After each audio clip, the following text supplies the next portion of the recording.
Aparat Polsek Kuta meringkus dua pencuri yang sering menyasar villa warga asing dan kos-kosan di wilayah Denpasar hingga Badung. Dari tangan tersangka, polisi menyita berbagai macam barang elektronik hasil curian dengan nilai puluhan juta rupiah.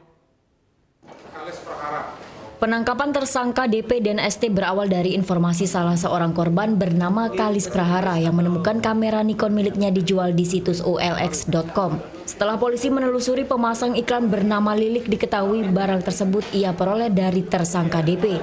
Polisi kemudian melakukan pengejaran dan berhasil meringkus DP bersama rekannya ST yang ikut mencuri kamera tersebut. Kapolsek Kuta Komisaris Polisi Wayan Sumara mengungkapkan kedua tersangka telah beraksi di 7 tempat kejadian perkara di wilayah Denpasar dan Badung.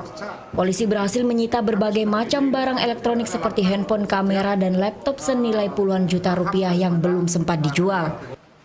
Selain rumah kos, tersangka juga sering menyasar villa milik warga asing dengan pengamanan minim. Kadang-kadang orang asing itu sudah mulai melaksanakan tur kemana dia melakukan traveling, dia meninggalkan rumah tanpa memikirkan keamanan.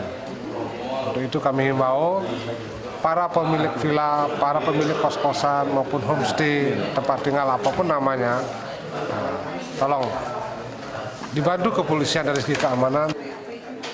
Tersangka mengaku terpaksa mencuri untuk memenuhi kebutuhan rumah tangga. Tersangka juga menegaskan tindak kejahatan yang ia lakukan tak ada kaitannya dengan mudik lebaran. Namanya rumah tangga, Pak. Kira-kira butuh uang berapa ya? Ya. Tanya. Pakai mudik? Mudik nggak pernah saya, Pak. Kedua tersangka terancam hukuman 7 tahun penjara karena melanggar pasal 363 KUHP. Menjelang Lebaran, polisi meminta warga yang akan mudik ke kampung halaman untuk lebih berhati-hati jika meninggalkan rumah dalam keadaan kosong. Muhammad Hasanuddin melaporkan untuk NEP.